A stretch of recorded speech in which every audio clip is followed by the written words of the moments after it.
está clamando. Não é o momento de agir, não é a hora de agir. Não é o momento de clamar, não é hora de clamar, é hora de agir, é hora de marchar. E nós vamos entender aqui o contexto. Por que o povo de Israel estava clamando a Deus? E nos nossos dias, por que nós clamamos a Deus? E como entender o momento de agir ao invés de clamar? E qual é a nossa dificuldade hoje em agir? Antes disso, eu gostaria de apresentar para vocês, o povo de Israel, ele estava saindo do Egito, e eles saíram do Egito, eles eram escravos no Egito. E Deus enviou as pragas para que quebrantasse o coração de Faraó, e o Faraó libertasse o povo de Israel, para que eles saíssem do Egito para ir até o deserto buscar a Deus.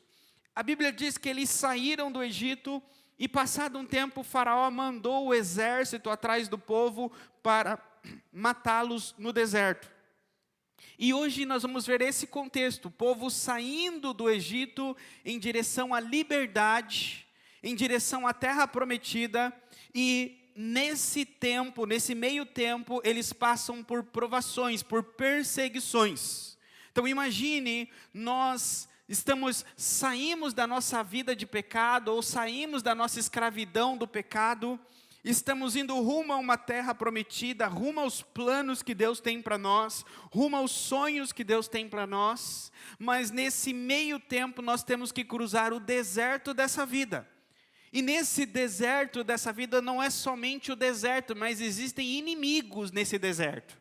Existem aqueles que nos perseguem nesse deserto e de alguma forma trazem ameaças à nossa vida nesse deserto. Seja a vida física ou seja a vida espiritual. É isso que nós vamos ver hoje.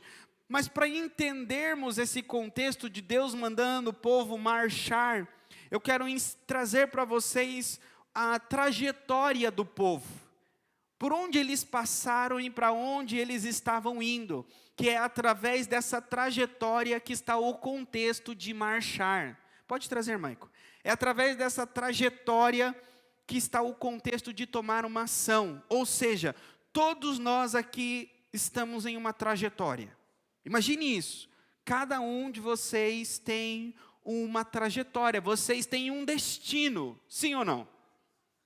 Seja um destino temporal e um destino atemporal. Vocês podem ter um destino temporal, é a formação em uma faculdade, aquisição de um carro novo, aquisição de uma faculdade, aquisição de uma casa, montar uma família. Tudo isso são destinos temporais, são planos terrenos que nós temos para nós. Mas todos nós também temos um destino eterno, temos um destino atemporal, que ou é o céu ou é o inferno. Então existem destinos temporais e destinos atemporais. E esse trajetório, cada um de nós então estamos a uma trajetória rumo aos nossos destinos. E devemos então aprender a lição de agir enquanto estamos nessa trajetória. Eu quero primeiro colocar uma imagem. Apaguem para mim as luzes, por favor.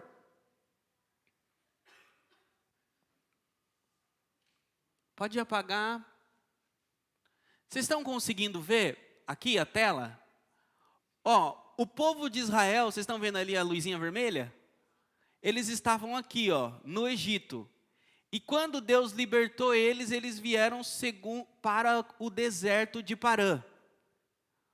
Quando Moisés vê a sarça ardente em Êxodo capítulo 3, ele vê aqui, no deserto do Sinai, aqui exatamente no Monte Sinai.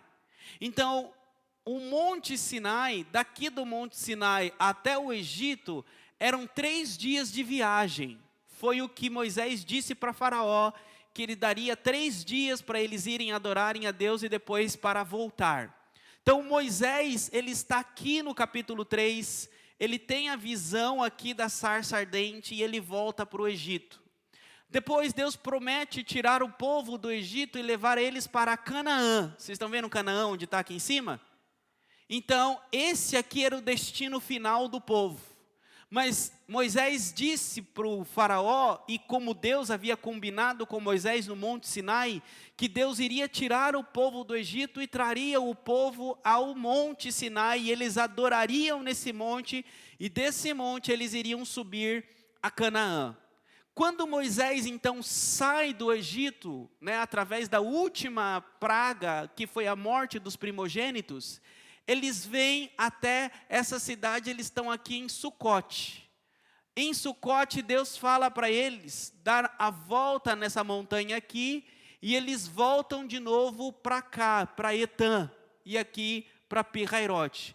Então, daqui de Sucote, eles dão a volta e voltam aqui.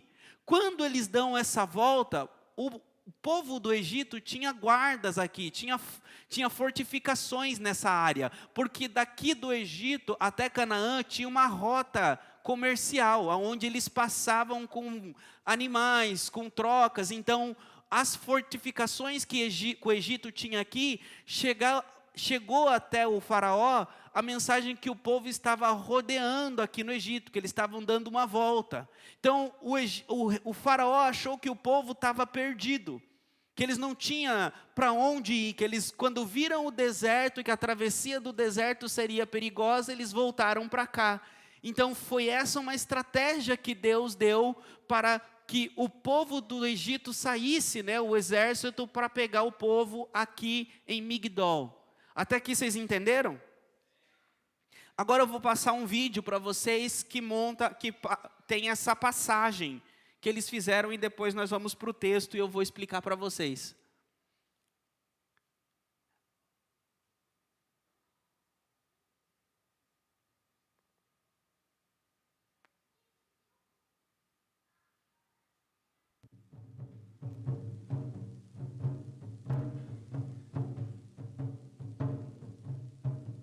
Aqui é o Egito.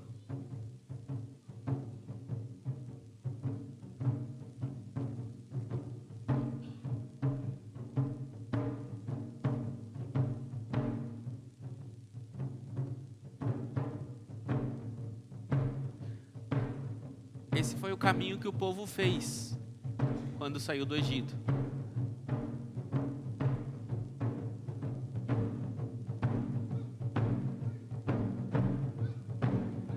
Ali é Etã.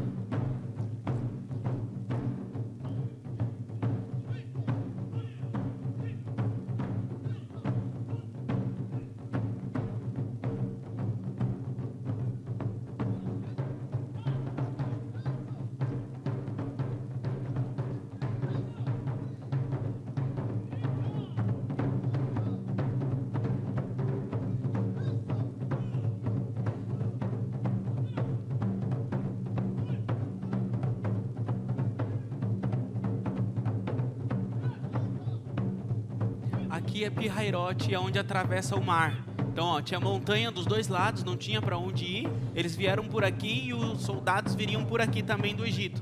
E todos eles estavam acampados aqui, Então, aqui eles estavam em um ponto onde não tinha saída. Para cá estava o exército do Egito e para cá tinha o mar. E eles estavam aqui na praia. Então, é daqui, desse local, que vai acontecer os fatos que nós vamos ler na Bíblia agora, tá bom, irmãos? Então, eles estavam aqui na praia e para cá tinha o mar, não tinha para onde ir.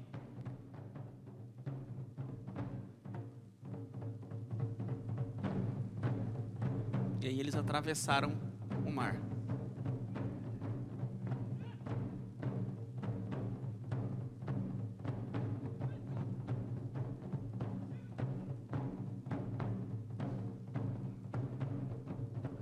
Amém? Pode acender as luzes? Deu para ter um contexto? Então agora vamos para a palavra.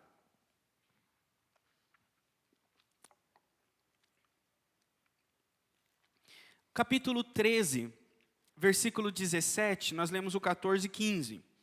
13 e 17 diz assim: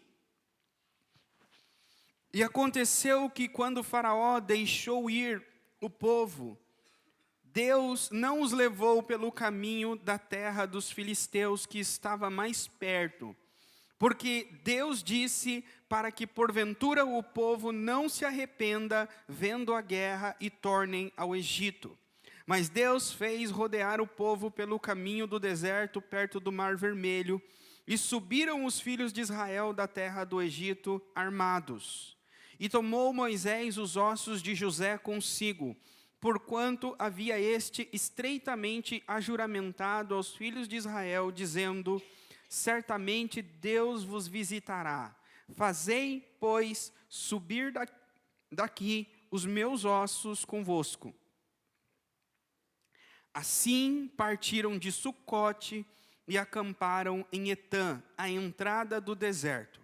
E o Senhor ia diante deles de dia numa coluna de nuvem para os guiar pelo caminho, e de noite numa coluna de fogo para os alumiar, para que caminhassem de dia e de noite. Nunca tirou de diante da face do povo a coluna de nuvem de dia, nem a coluna de fogo de noite. Então, primeiro, fala que Deus tirou o povo do Egito e iria levá-los até Canaã. Mas diz aí que Deus não quis levar eles direto até Canaã. Porque quando aquele caminho que eu falei para vocês, que eu mostrei, lembram que eles saíram do Egito e eles desceram até o Monte Sinai? E depois subiram de novo até Canaã?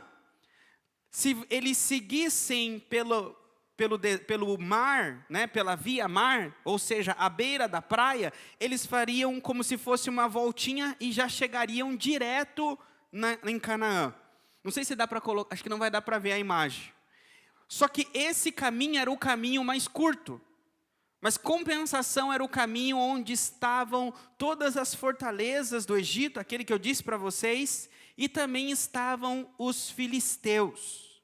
Então, está dizendo aqui que o caminho mais próximo, o caminho mais perto, ele era o mais perigoso. Ele era aquele que tinha os inimigos mais poderosos, aonde teriam as batalhas mais poderosas. Primeiro ponto, nós vamos hoje aprender o porquê que as pessoas não agem. Há momentos na nossa vida em que estamos cercados, né? Existe o exército de Faraó de um lado, existe o mar do outro, e não tem um caminho para seguir. Estamos em um estreito e parece que não tem uma direção a tomar, e que estamos correndo perigo. E é nesse momento que nós clamamos a Deus: Senhor, livra, Senhor, faz alguma coisa, Senhor, abre uma porta, Senhor, por favor. E nesse texto de hoje está dizendo que Deus fala: olha, não clama a mim, você tem que agir. Eu quero que você haja, eu não quero que você clame. Mas você está paralisado de medo, e por isso você não age. Você não age porque você tem medo. Ou seja, é como que esperamos Deus e falamos assim: Senhor, vai na frente, livra o caminho, tira os obstáculos, destrói os inimigos, aí quando eu olhar e não tiver perigo nenhum mais, eu vou. Essa parece que é o nosso desejo, essa parece que é a nossa oração. E Deus está falando: meu filho, vai, anda na direção do inimigo, anda na direção do obstáculo, e enquanto você estiver andando, eu vou te libertar. Enquanto você estiver andando, eu vou te livrar. Então Deus quer que nós tomemos uma ação, uma atitude, e Ele vai agir junto conosco enquanto andamos. Mas nós temos medo de agir, porque nós primeiro queremos olhar e ver o caminho livre, ver primeiro o caminho perfeito, nenhum perigo. É isso que nós vamos aprender aqui. O povo de Israel via o mar, o que eu vou fazer? Eu vou me afogar. Ou se eu voltar, tem um exército, o que eu faço? É isso que nós vamos olhar aqui. Agora, por que que o povo não toma uma atitude? Por que que o povo não toma uma atitude? Eu vi aqui primeiro, o povo não toma uma atitude porque o povo não tem uma mentalidade de guerreiro. O povo não estava preparado para a batalha. Então, às vezes, nós não agimos porque nós não temos uma mentalidade de guerreiros. Não temos uma mentalidade de pessoas que vão batalhar para conquistar as coisas. É por isso que não agimos. Segundo, às vezes não agimos porque estamos acomodados com o Egito. Estamos acomodados com os hábitos, com a prática diária que tínhamos quando estávamos no Egito. Agora que não estamos mais no Egito, nós queremos voltar para o Egito, porque o deserto é um lugar difícil, porque para chegar em Canaã tem muita luta. Então parece que a comodidade do Egito era muito melhor do que a vida no deserto. Então, não temos uma mentalidade de guerreiros. 2, queremos a comodidade em que a vida de prisão que tínhamos nos dava, por isso queremos voltar para lá. E por último, nós não marchamos, nós não tomamos uma atitude, porque nós não conhecemos o Deus que está à nossa frente. Vamos primeiro ver essa questão da mentalidade de guerreiros.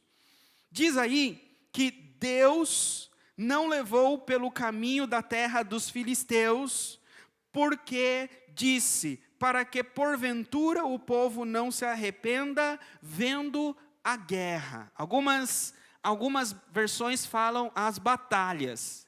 Diz, o povo vai ver a batalha, ver a guerra, e eles vão voltar. Agora, olha que interessante o próximo versículo, o 18. Mas Deus fez rodear o povo pelo caminho do deserto, perto do Mar Vermelho. E subiram os filhos de Israel da terra do Egito. A minha versão diz armados. Como diz a versão de vocês? Preparados para lutar. Cingidos. A ideia essa palavra aqui no original é como que está com a quinta costela coberta. A palavra no original usada é que eles estavam com a quinta costela coberta. A ideia é que a quinta costela era o lugar mais próximo que em uma batalha eles eram apunhalados. Ou seja, uma facada vinha na parte do estômago. Então, quando eles cingiam o corpo, eles colocavam uma proteção em cima da quinta costela, porque era o lugar onde viriam as apunhaladas. Então, o texto está dizendo que eles saíram vestidos e cingidos, preparados para a guerra. Era como que eles estavam com os seus estômagos, com as suas quinta costelas protegidas, para se houvesse uma guerra. Até aqui vocês estão entendendo? Então, eles saíram vestidos de armaduras e preparados para uma guerra, para uma batalha. Mas no versículo anterior, Deus diz, esse povo eu não vou levar eles pelo caminho mais rápido, porque esse povo não está preparado para a guerra, para a batalha. Eles estavam fisicamente vestidos para a batalha, eles tinham armaduras para a batalha, eles tinham armas para a batalha, eles tinham um exército para a batalha, uma quantidade inúmeras de homens para a batalha, mas não tinha nenhum com mentalidade de guerreiro. Deus sabia que eles poderiam ter tudo os materiais para a batalha, mas eles não eram guerreiros. Por isso, eles não foram pelo caminho mais rápido. E é interessante que, às vezes, nós queremos o caminho mais rápido. Nós pedimos para Deus, para que Deus nos leve pelo caminho mais rápido. E a questão, muitas vezes, a gente não está preparado para o caminho mais rápido. Porque o caminho mais rápido, muitas das vezes, é o caminho com guerreiros mais poderosos. Com as piores provações, com as maiores lutas. Então, o caminho mais rápido e o caminho mais curto, muitas das vezes é o caminho que nós não estamos preparados. E aí nós não queremos o caminho mais longo, o caminho pelo deserto. Mas, enquanto eu estava ali meditando, algo que veio ao meu coração e à minha mente, é que nós hoje invertemos as coisas. Porque fala assim, Deus ia tirar o povo do Egito e fala assim, eu vou trazer vocês para o Monte Sinai. No monte de Deus, aqui vocês me adorarão. depois de adorarem a Deus, depois de receberem a lei de Deus, é que Deus os levaria novamente, os levaria para Canaã. Então, a primeira parada era o Monte Sinai. O primeiro destino era os pés do Senhor, era os pés do monte de Deus. Primeiro eles teriam que encontrar com Deus. Depois eles iriam para a terra que mana leite e mel, para a terra do descanso. Hoje nós queremos ir direto para a terra do descanso. Hoje nós queremos ir direto para um local do descanso, para o local que mana leite e mel, para o local que teremos paz, para o local que vai nos dar cachos de uvas que 2 pessoas precisam carregar. Nós não queremos cruzar o deserto para se encontrar com Deus. É isso que está dizendo aqui. Deus diz: o meu plano para vocês é que levar vocês pelo deserto até onde eu estarei esperando vocês. Depois que vocês se encontrarem comigo, depois que vocês conhecerem as minhas leis, a minha palavra, eu vou conduzi-los até a terra do descanso. Aí, trazendo para os nossos dias, todos nós éramos escravos do pecado no Egito. E todos nós temos a promessa de uma terra que mana leite e mel, a terra do descanso. E essa terra chama o quê? Nova Jerusalém, sim ou não? Então, ao que dá a entender desse texto, que não importa as bênçãos terrenas que venhamos pedir para Deus nesta vida, esta vida sempre será o deserto de Parã. Essa vida sempre será o deserto onde nós vamos encontrar com Deus primeiro. Hoje, enquanto estamos vivos, enquanto temos fôlego de vida nessa terra, é tempo de ter um encontro com Deus. É tempo de ser forjados pelo deserto, para que encontremos o descanso na terra prometida. Deus está fazendo soldados, Deus está fazendo guerreiros nesta vida. E é o deserto que nos faz guerreiros. Não é a armadura que a gente veste. Muitos de nós temos a armadura do Espírito, temos a espada do Espírito, mas não temos mentalidade de guerreiro. Não adianta nada ter a espada do Espírito, não adianta nada pedir para Deus a armadura de Deus, a couraça da justiça, o capacete da salvação, e não ter uma mentalidade de guerreiro. Já pensou, você está com a armadura mais poderosa, com a espada mais poderosa, mas você não tem coragem de tirar ela da bainha? De que adianta um guerreiro que não está preparado para a batalha? Não adianta, ele estar equipado. E é isso que o texto está dizendo, esse povo não tinha mente de guerreiro. E nenhum de vocês vai vencer os problemas da vida de vocês. Nenhum de vocês vai enfrentar o deserto, vai passar pelo Mar Vermelho, se não tiver uma mentalidade de guerreiro. Hoje nós procrastinamos as coisas, deixamos para amanhã, porque nós não temos mentalidade de guerreiros. Nós não temos disciplina de guerreiros. Guerreiros, eles batalham, guerreiros lutam, guerreiros têm uma meta. Vocês já viram um soldado ficar com o fuzil jogado de lado, com o pé para cima, assistindo televisão no campo de batalha? Porque o campo de batalha, ou ele vive ou ele morre. O campo de batalha, imagine um soldado no campo de batalha, sabendo que ele está cercado pelos inimigos. Escurece a noite ao som de tiros e granadas, ao som de vozes e passos de botina. Esse homem vai dormir? Ele vai organizar com seus amigos todos os pontos frágeis que tem e vai ficar em alerta. Ele não vai dormir. Então ele não vai descansar, porque ele sabe que aquilo onde ele está, aquele campo onde ele está, é vida ou morte.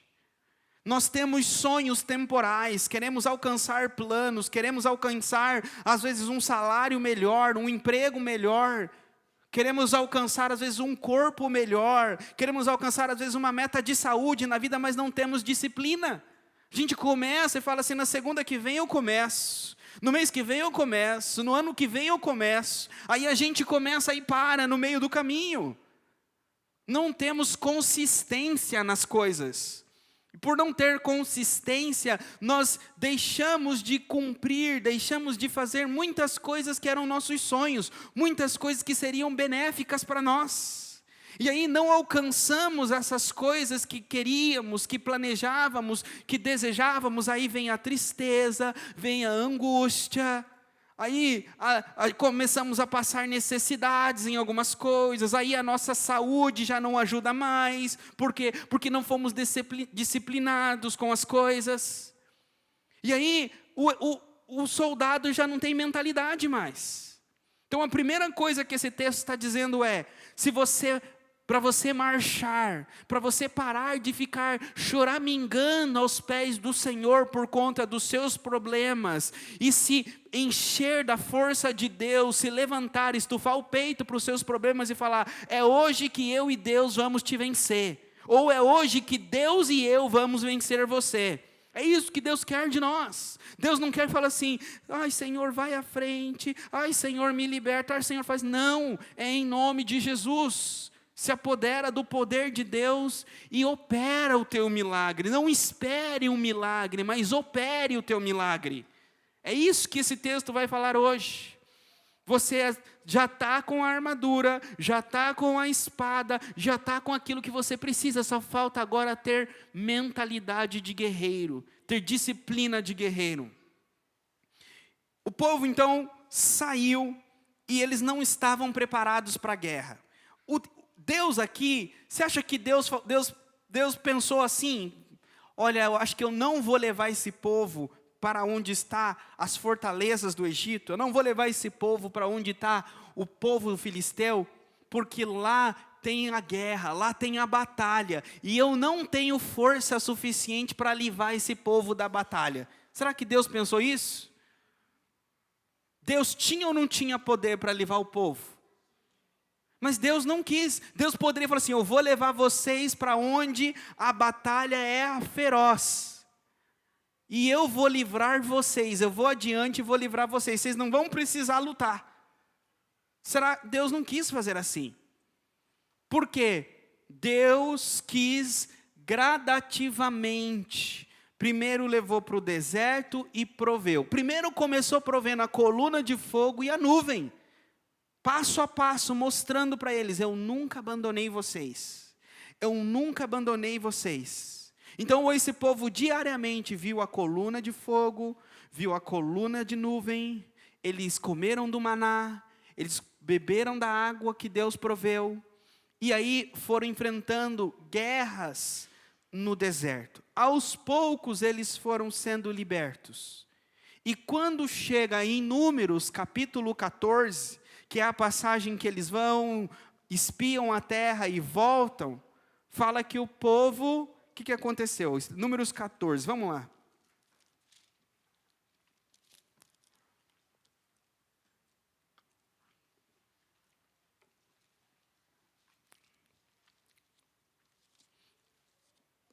Números 14, versículo 13.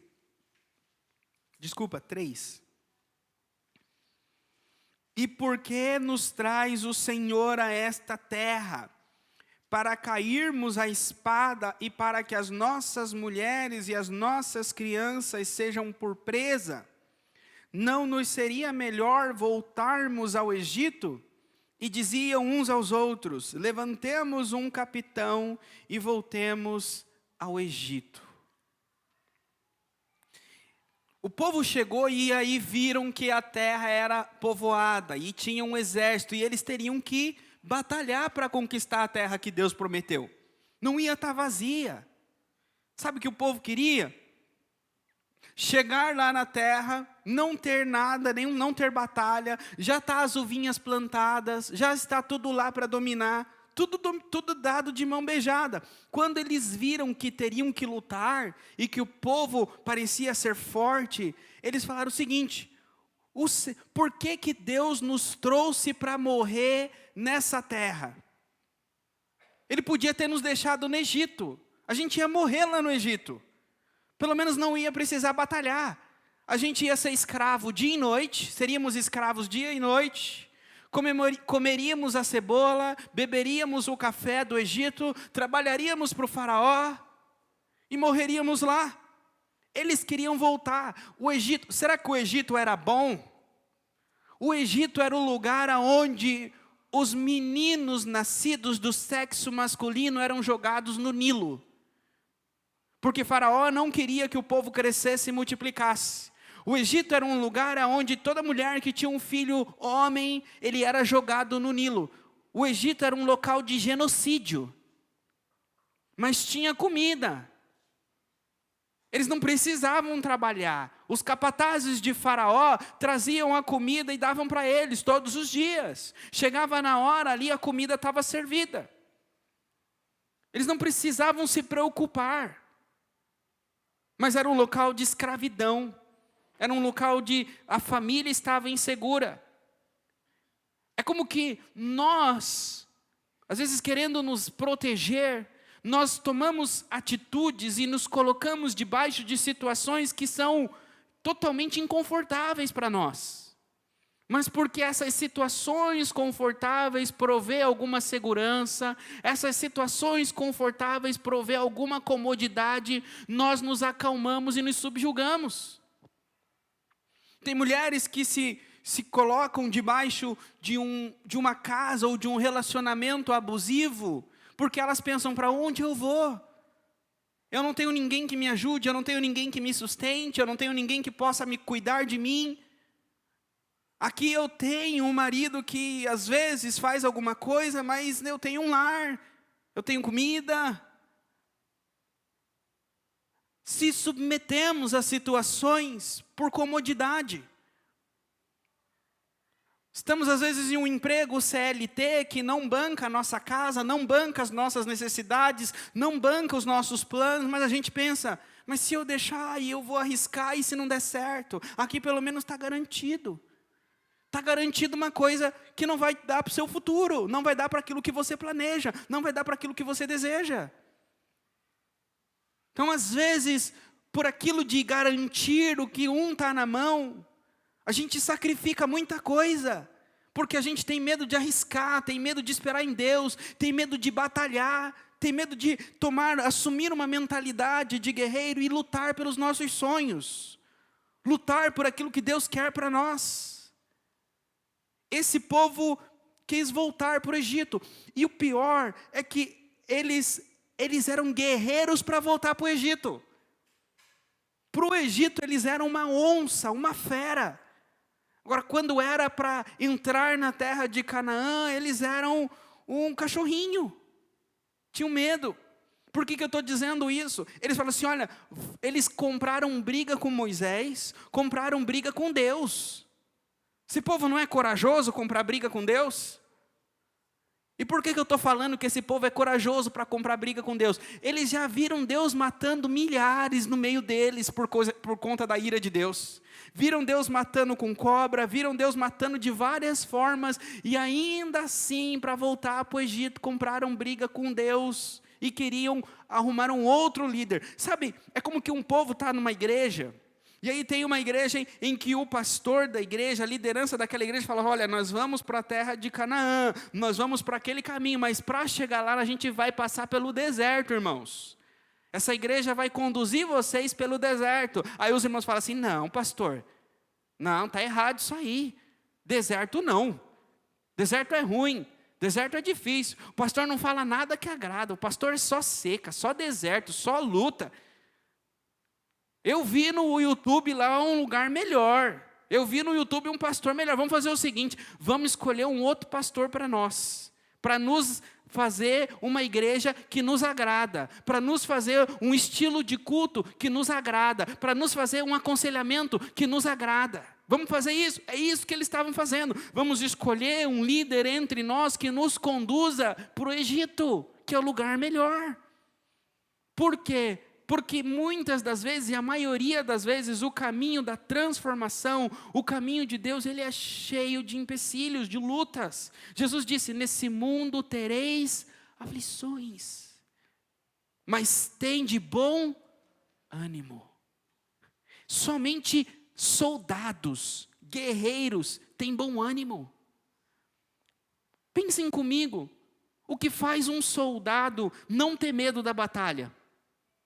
O que faz um soldado, primeiro, ter medo e um outro soldado não ter medo? São várias situações. Uma das que eu penso, experiência de batalha. Vocês conseguem imaginar? Acordando no campo de batalha, na mesma tenda. Acorda de manhã, está um general, 5 estrelas, que já passou por várias batalhas. Ele acorda, toma um café de manhã, faz a barba. Enquanto isso, tem ali um novato que acabou de chegar do campo de batalha. Ele está assim, ó, tremendo de medo, porque não sabe o que vai ser, só ouvindo os sons das explosões e da sirene. E aquele general está tranquilo. Por quê?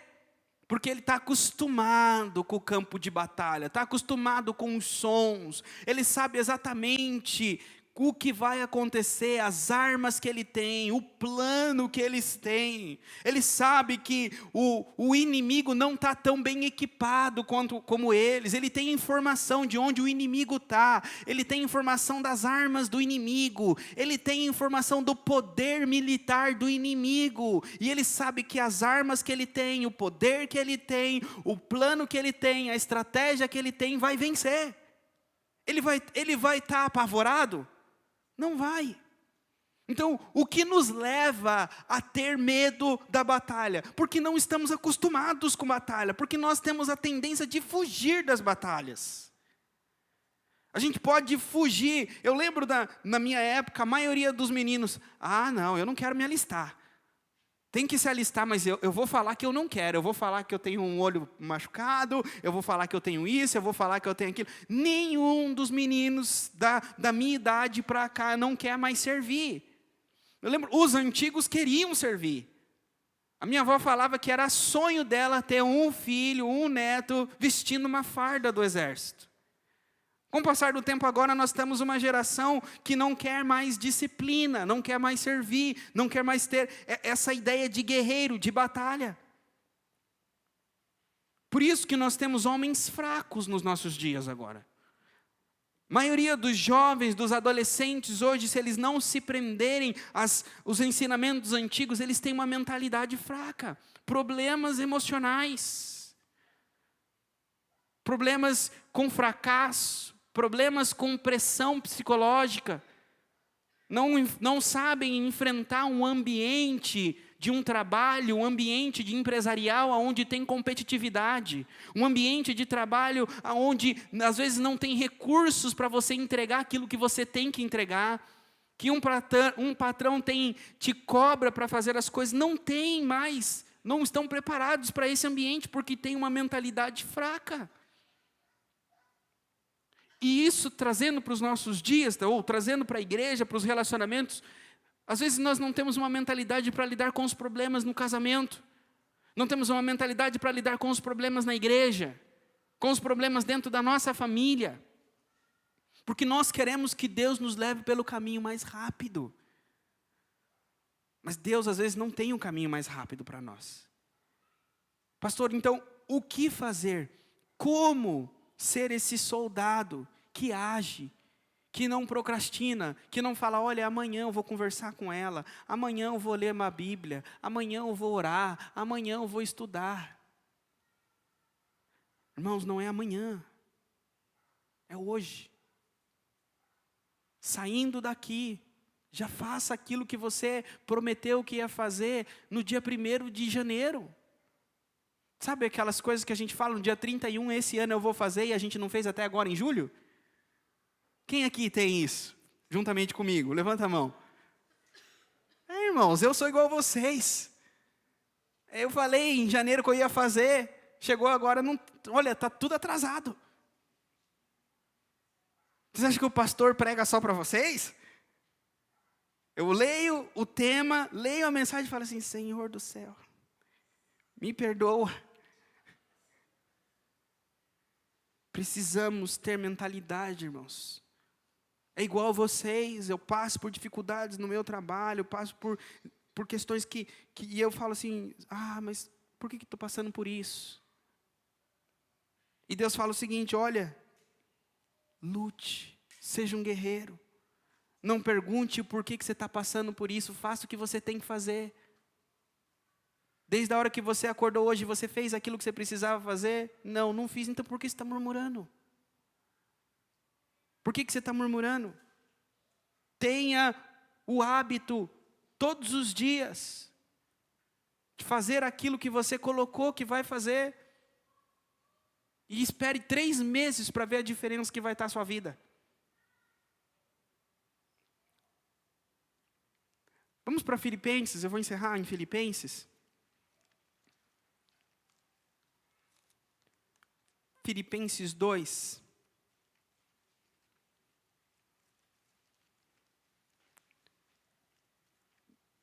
Dois, 12.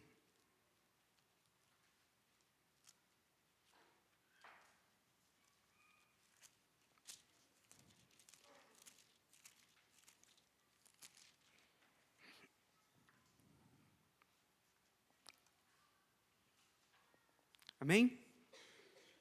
Diz assim, de sorte que, meus amados, assim como sempre obedecestes, não só na minha presença, mas muito mais agora na minha ausência, assim também, aí ele fala agora, operai a vossa salvação com temor e tremor.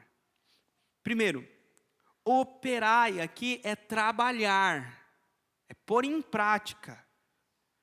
Em inglês a palavra é work out. Workout é para fora. É a mesma palavra usada quando as pessoas em inglês estão numa academia, eles estão fazendo um workout, treinando o corpo físico, ganhando músculo, ganhando massa muscular, fazendo exercícios. Paulo está dizendo, opere a sua salvação da mesma forma, ganhe músculos espirituais, faça exercícios espirituais, frequente a academia de Deus. É isso que ele está dizendo aqui. Então, operai a salvação, só que ele diz aí, com temor e tremor. Por quê? Versículo 13. Porque Deus é quem opera em vós, tanto querer quanto efetuar, segundo a sua boa vontade. Ele está dizendo, opere a tua salvação, porque é Deus que opera em vós. Eu usei a palavra em inglês para falar para vocês, work out, que é de fazer o exercício, de executar, e essa segunda parte em inglês é porque Deus work in. In é interior, out é exterior. Então está dizendo, work out, trabalhe, porque Deus é quem trabalha dentro. Coloque para fora, pratique, porque Deus está também trabalhando dentro. Deus está trabalhando, Deus está fazendo a academia dele. É como que Deus está agindo, fazendo aquilo que Ele tem que fazer, dentro de você. E você tem que fazer a sua parte. Trabalhe a sua salvação. Já pensou, irmãos, eu era o tipo de pessoa que ia para a academia e não gostava de suar, irmãos. Não é porque eu não queria, estou fedendo. Não, irmãos, é porque eu não queria desgastar o meu corpo. Eu não queria fazer esforço. Queria, na manha do gato ali. E dizer que eu vou na academia 5 vezes por semana. Você não vai na academia. Você vai lá fingir para você que você está fazendo alguma coisa e não está fazendo nada. Se não feder a suor, irmãos, se não doer as pernas, é porque o seu corpo não está mudando. É porque você não está sendo transformado. Então, se não é difícil, se ler a Bíblia, se ser crente não tá fácil, então você está fazendo errado. Porque quando a gente realmente começa a operar a nossa salvação, o inferno desce à nossa volta, as coisas começam a ficar difíceis, o nosso pecado começa a ficar mais fedido. Aí as coisas começam a ficar complicadas, mas é o caminho. Assim, pastor, o senhor está aparecendo agora aquele da academia, como chama? O personal treino espiritual, pastor. Vai, você consegue, vamos. Ele está dizendo aqui, olha, Deus é quem opera em vós. Irmãos, a salvação é um milagre. A transformação do caráter é um milagre. Aprender a controlar, quando você quer falar mais baixo quando você quer falar alto, é um milagre. Sabe quando você quer colocar um palavrão para fora, mas Senhor.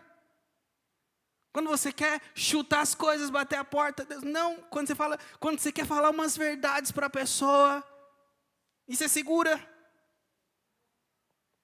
Por quê? Porque a verdade é bom para a pessoa ouvir, mas aquele não é o momento. Porque você não está falando verdades, você está vomitando verdades. Você está falando de forma irracional. Você não está pensando, calculando as palavras, a forma a usar, de que forma usar, para que aquela verdade mude a pessoa e ajude a pessoa. Simplesmente você está falando a verdade para machucar a pessoa, porque ela te machucou, porque você está se sentindo machucado por ela. É isso que o texto está dizendo aqui. Deus trabalha para nos ensinar a nos controlar. Quando o Espírito de Deus habita em nós, é isso que Ele faz, Ele produz um milagre em nós. Só que o milagre é em conjunto com Deus. Então Deus, nós não cruzamos os braços e Deus opera um milagre. Não, Deus opera um milagre em nós e nós produzimos o milagre, praticamos o milagre, vamos dizer assim, expomos ou externamos é a melhor palavra. Deus produz in e nós produzimos out. Deus faz dentro o milagre de nós e nós externamos o milagre. Pode ser que essa semana você orou por muitos milagres. Espero que a partir de hoje você haja por muitos milagres. Age, mude sua forma de ser, mude sua forma de agir. Seus medos. E veja Deus fazer maravilhas através da sua boca, das suas mãos, da sua vida. Seja um guerreiro. Tenha disciplina.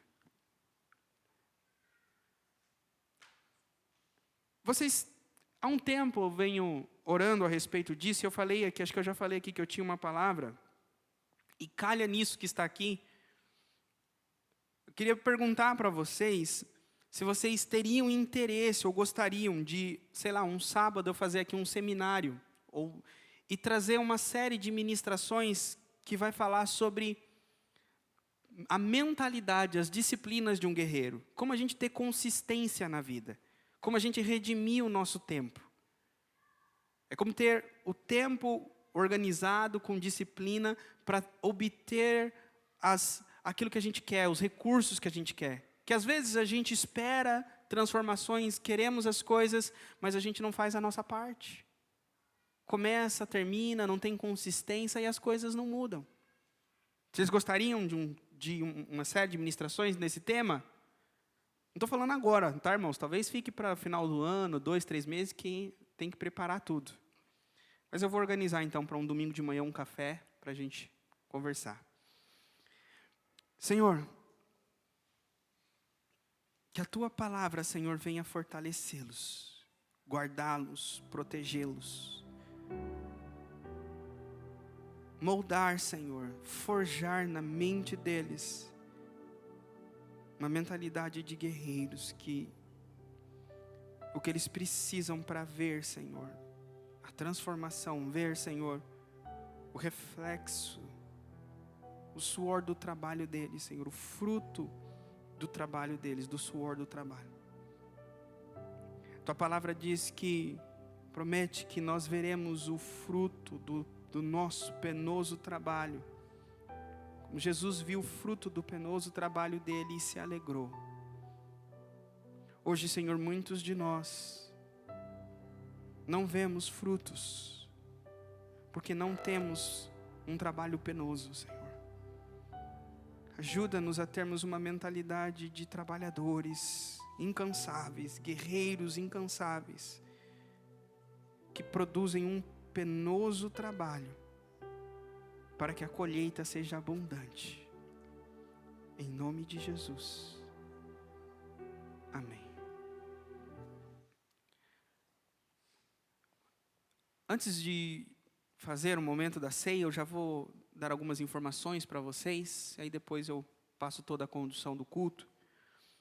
Alguns irmãos mandaram perguntas no celular da igreja sobre a pizza, tá? Eu fiz um formulário, já mandei na lista de transmissão, e no formulário eu abri depois, eu esqueci de colocar a data. Eu já havia falado aqui que é o último sábado do mês, é o dia 27 de julho, tá? Então, essa é a data da entrega, tá bom? É a data do dia da pizza para vir retirar. Mas o encerramento para fazer, comprar, reservar, é um domingo antes. Porque aí no domingo, aqui no culto, encerramos e temos a semana para comprar tudo aquilo que precisa para fazer aquele número de pizza que foi arrecadado. Perfeito? Então, no dia 27, que vai ser aqui a pizza, então menos 7 dias é dia 20. Então, dia 21 é o último dia para fazer a pizza, para fazer o pedido da pizza, tá bom? Então, dia 21 de julho. Aí, os irmãos, alguns perguntaram, pode fazer ali com a Ju, quem quiser passar na maquininha, quem quiser colocar no envelope o valor, fazer aqui, pode fazer, tá bom? Não precisa pôr lá. O que eu preciso é o nome e o WhatsApp, tá? Se você fez aqui e colocou o seu nome que você está fazendo, coloque ali o número de WhatsApp para depois entrar em contato com você, para se precisar entrar em contato no dia da pizza, para entregar para você vir buscar a pizza ou tirar alguma informação. Com a Ju, a mesma coisa. Passou na máquina lá, deixa o nome, o número de celular, para colocar lá na planilha. Perfeito? Outra dúvida que veio dos irmãos lá é que no formulário tem lá a parte do Pix. E aí tem duas opções lá do Pix. Alguns irmãos, eles clicam ali e pensou que vai para a conta do banco, e lá na conta do banco faz o Pix e volta para o formulário. Não, irmão, porque ali eu não consigo colocar o link do seu banco. Ali é só para você escolher se você vai fazer um Pix no código ou se você vai fazer um Pix na chave que é o @ da igreja. Então, são essas duas opções. Então, lá, vocês copiam o código ou a chave Pix do e-mail da igreja. Você pode escolher essas duas chaves Pix, copia, entra no aplicativo do seu banco, vai lá no Pix, cola lá, faz o Pix lá e fecha o aplicativo. Tá? Ou, se não, fecha o aplicativo, faz o Pix e manda o comprovante no WhatsApp da igreja. Mas, de qualquer forma, se, pastor, não fiz, está complicado, não tem problema. Todos aqueles que preencheram lá o formulário, a gente vai entrar em contato para pegar o comprovante do pagamento da pizza para fazer certinho. Então, não tem problema nenhum, tá bom? Outra questão que eu ia falar com vocês é que eu vou precisar, no final do mês, que os irmãos venham para o café que nós vamos ter no